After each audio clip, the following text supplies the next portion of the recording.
Salutations, people of the internet. Welcome to the database. 5 years ago, there was this mediocre mess that was Sonic Forces, a very mid 3D Sonic game that is so below the bar of mid, every anime show that was called mid themselves are laughing at it. Since 2017, this was the last mainline Sonic game to close the 2010s, leaving hope for the franchise going into the 2020s. Kicking off the new decade, there was a theatrical release of Sonic the Hedgehog, and it was okay.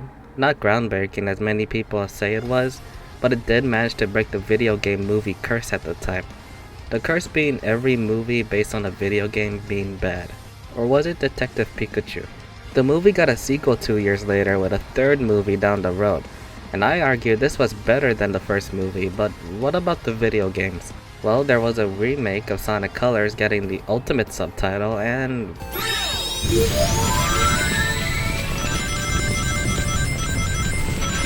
it was a game. Okay, well, there's also Sonic Origins, a digital-only game compilation that finally sees 3 and Knuckles re-released.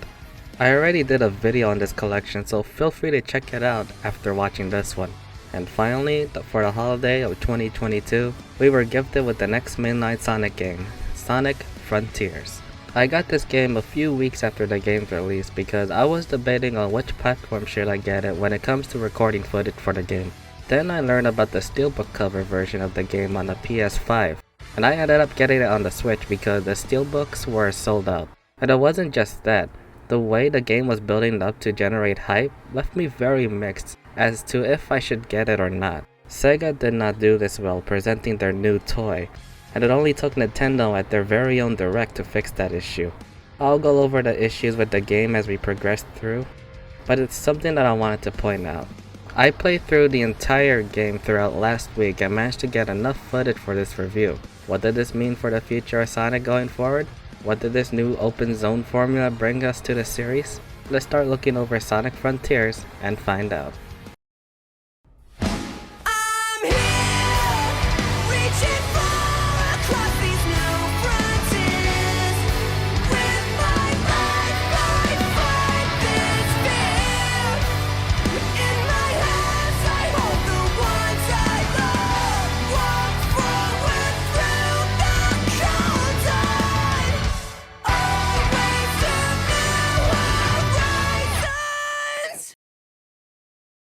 So what's weird was that Sega produced 2 forms of prologue to hype up the release of Sonic Frontiers.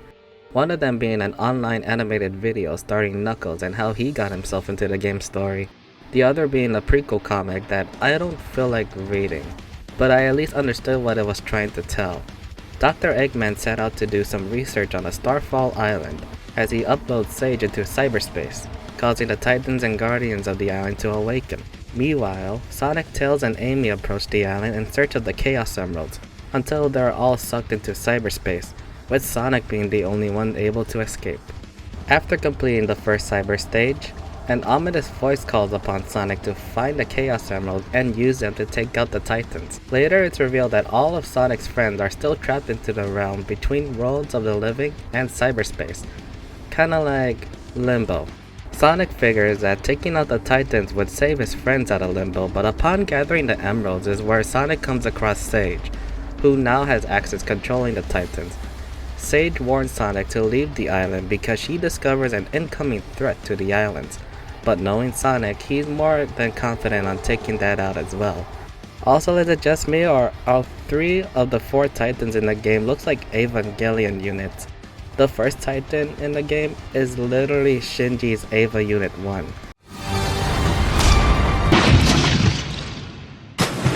So for the rest of the game, players guide Sonic through 4 islands of Starfall, gathering Chaos Emeralds by gathering Vault Keys.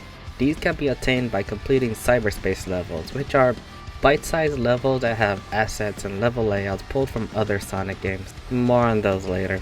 In order to access cyber stages, Sonic must obtain portal gears that can be beaten by smaller enemies and larger mini-bosses named Guardians. They're Guardians. not angels. And while the designs of these guardians are cool, what's up with the generic names? I mean, I get it, it's like literally what they are, but this is what you want to remember these enemies by? Other collectibles in the game include skill point that you can obtain from defeating enemies, blue seeds of defense, and red seeds of power that you can obtain from completing puzzles throughout each island.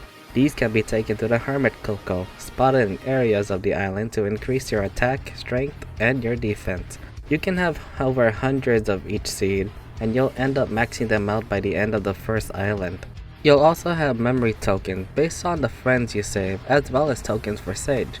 These tokens are there to progress the main story, as well as unlock cutscenes of side stories that, while underwhelming in terms of presentation, makes up for it in giving the players tons of lore regarding the game's main setting, the mystery behind the Titans, the ancients inhabiting the island long ago, and even cyberspace. These can be found all throughout the island, specifically in these obstacle-like sections that make Sonic platform. Why are cyberspace things again? Finally, there are these little lost Coco that are seen throughout the island. Collecting enough of them and give them to the Elder Coco to raise your max ring counter and your top speed. Now, the leveling up system in this game is fine enough, but what I don't get is this.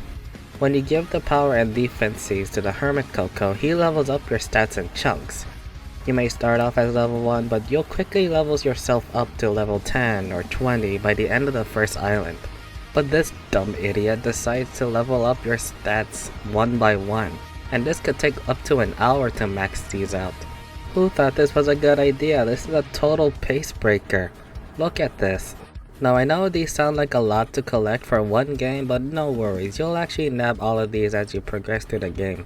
And most of these items I mentioned will be rewarded to you when you don't even notice. Gotta go faster, Mom. Did you stop for snacks?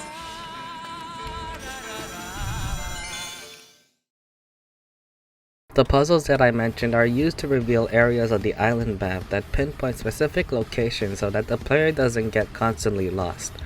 You'll mostly come across puzzles such as these grid platforms that are tricky to figure out on your first try, as well as puzzle that focuses on Sonic's new parry system, his new side loop technique that leads to hitting balls into rings, sidestepping challenges, and many others. There's even this one that is like 3D Tetris.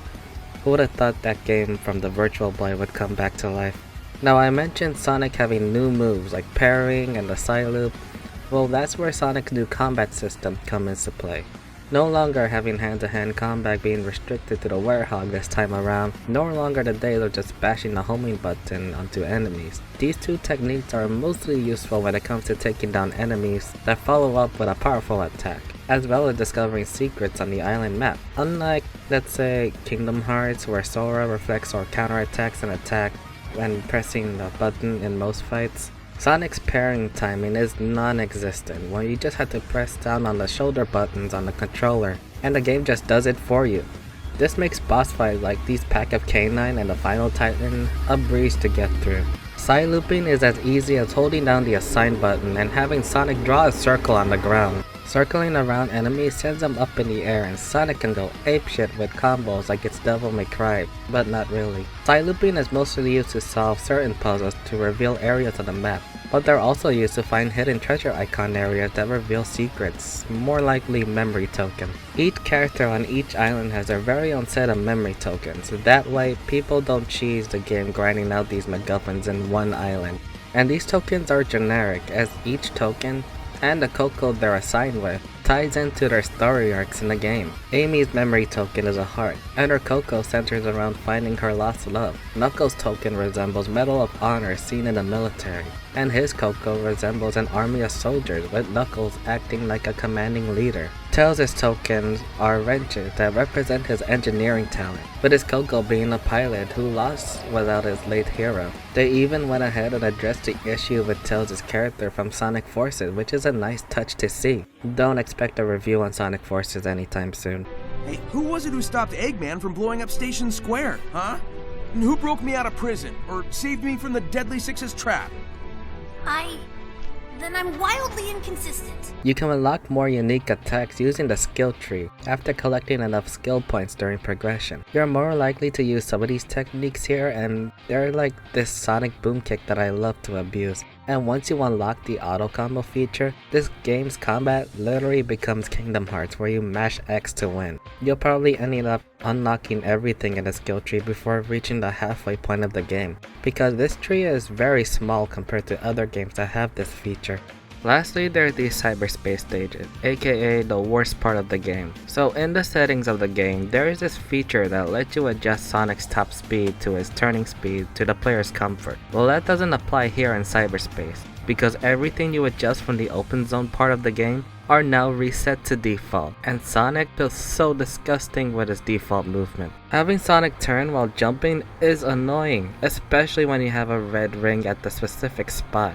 Whenever I boost, it doesn't feel like I'm boosting, but moving faster than normal. The worst part of the new boost is that you can't run into enemies anymore, only having to rely on homing attacks instead. It's already bad enough that the game only uses 4 different assets: Green Hill Zone, Chemical Plant Zone, Sky Sanctuary Zone, and Generic City. But reusing level layouts from past Sonic games in some stages, these need to go for the next game, like go away, gone. Each cyberspace stage is preset with the same objectives in order to earn more Vault Key for Chaos Emerald. These range from gathering a set number of rings, gathering all 5 red rings, and for getting an S rank in all of them. Meeting the check marks for each objective is fine for 90% of the cyberspace stages. There's like 7 to 9 stages per island, except for the 4th one, but for the other 10% are from the last batch of stages, and especially the infamous 1-2. What happened to this stage?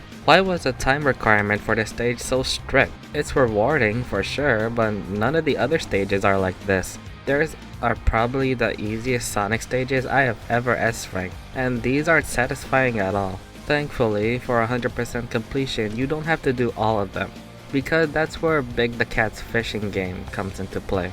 Another collectible I forgot to mention are these purple coins. Purple coins. Damn you, Odyssey. And you can use these tokens to trade with Big. And the process of fishing is very simple, just a button press. And you can use these tokens that you earn from fishing to trade with Big for literally all the MacGuffins I mentioned in the game. You can finish this game without going through a single cyberspace stage, maxing out your stats, and getting a Chaos Emerald and more just by fishing. I love to see how long it takes for a player to beat the game with just this. Freedom to go where you want, when you want. So do it. Get out there and live a little. Maybe I could. But first I need to be back to normal. So hurry up and get me back to normal. Anything to get you away from me.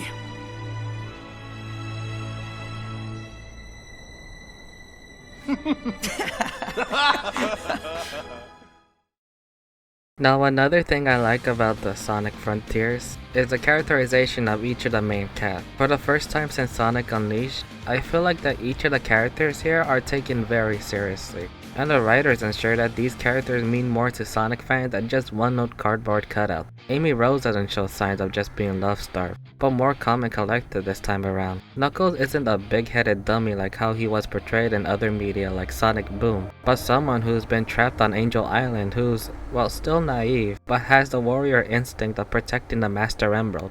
Tails especially has been given some improvement with his character since Sonic Forces. A lot of people like to criticize how Tails lost his sense of character during the Sonic Adventure era games, where Tails grows into gaining a sense of independence towards stopping Eggman without relying on Sonic's help. This becomes even more precedent with this scene. Should have done it. I couldn't figure it out for you, buddy. I'm sorry I wasn't smart enough. Huh?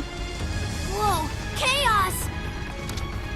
Sonic, help me! Plus, with the help of visual aids that calls back to the events of Tails' character growth in Sonic Adventure and Sonic Lost World, it's proved that the writers have done their homework. Like, they realize that the adventures in these games that our characters go through actually happen and does impact the franchise's universe. I heard that the lead writer of this game goes by the name of Ian Flynn, who has been working on the IDW Sonic comics since the release of Sonic Forces.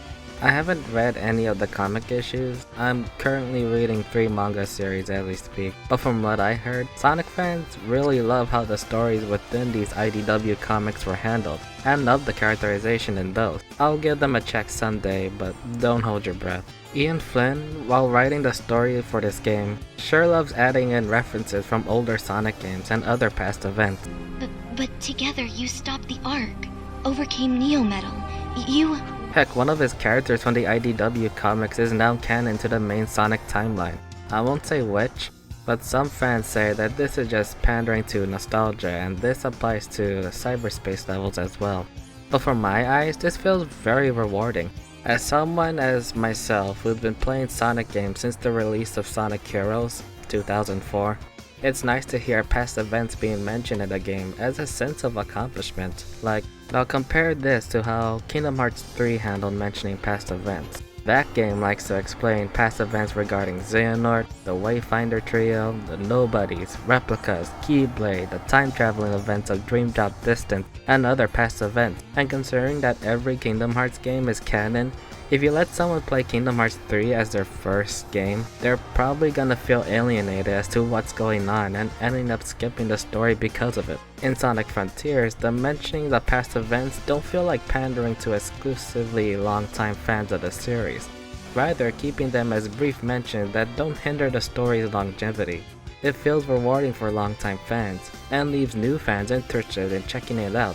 It's not a 30-minute long exposition like many of the cutscenes in Kingdom Hearts 3. Granted, it's unfair to compare a franchise that only has 9 games prior to Kingdom Hearts 3 under its belt to a franchise that has tripled the amount of games, but that's the one comparison I ended up thinking about and wanted to express that, even if they are 2 entirely different genres.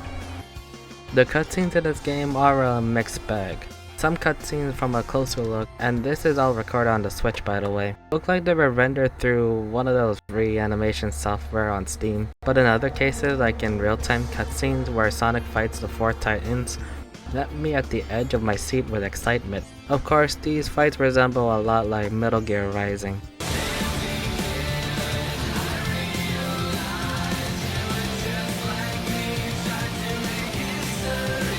I don't see a difference.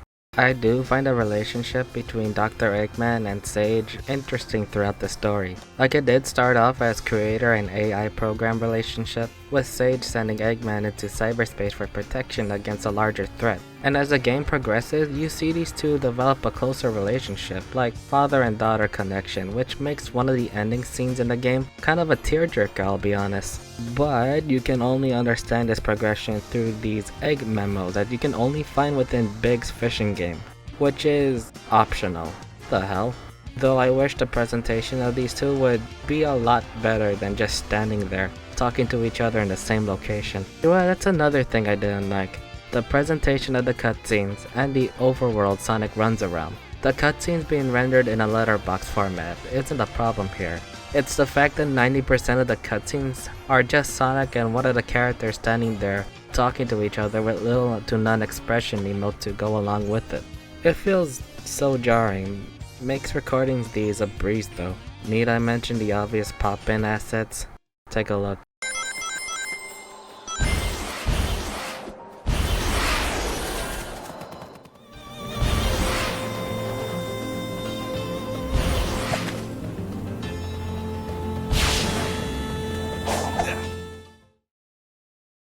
He took your home world.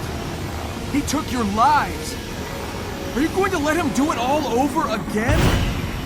I need your help. We can end this. Please. Now we're close to the end game, so let's wrap up its story. We enter the 4th island of the game, which is, in reality, the top half of the 1st island. As we shut off the 6 towers as the mission states, we're gifted with a series of flashbacks that tells an ancient civilization that looked like chaos from Sonic Adventure. The ancients fled away from their home planet from a large threat, with the threat destroying their home. The ancients found a new planet called home, thanks to the guidance of the Chaos Emerald, who are guided by the source presence of the Master Emerald located on Earth. Other aspects include the ancients explaining the purpose of cyberspace, the Chaos Emerald vaults, and other high-tech artillery. When Sonic is with one of his friends, he gets flashbacks of certain ancients being attacked in the past. But there is one detail regarding the origin of the Chaos Emeralds that brushed me the wrong way. If they come from the ancients long time ago, let's say 10,000 years ago-ish, how do you explain the shrines that power the emeralds, like the Emerald Shrines in Sonic Adventures 1 and 2, as well as the power of the Gaia Temples from Sonic Unleashed? While working on this script, I checked out Somecallmejohnny's video on Sonic Frontiers, and even he brought up a good point of the retcon of Sonic Unleashed and their Gaia Temples, and I agree with him. But wait a minute, doesn't that fly in the face of Sonic Unleashed's continuity? The Gaia Temples needing the Chaos Emeralds to restore the planet when it cracks is established as something that's as old as the planet itself, but this game states that the ancients landed on the planet only tens of thousands of years ago, so what gives? Well, even though Tails does reference Dark Gaia directly when observing the power of the ancients' weaponry, I think the writers just forgot, unless... I mean, kudos for the writers on giving the emeralds a point of origin, but that leaves more questions than answers. So after beating all 4 titans, let's see what the final boss looks like. What is it?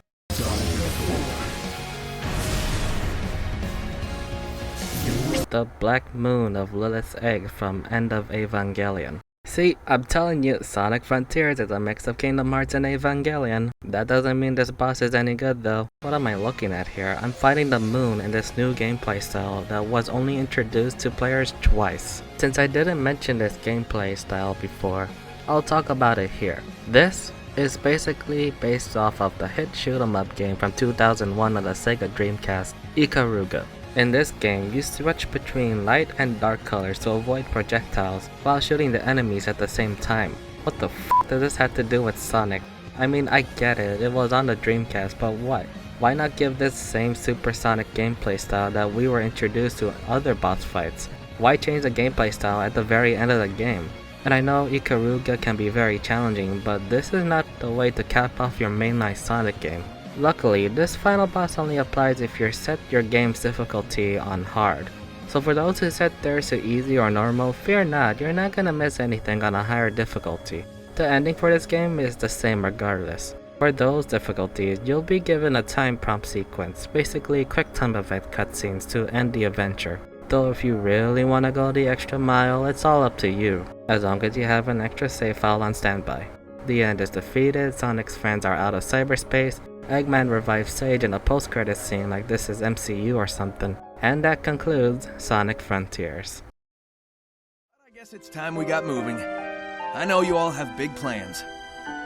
You're gonna hardly recognize me when we see each other again. I wonder if cream and sticks are free. Make a road trip out of it.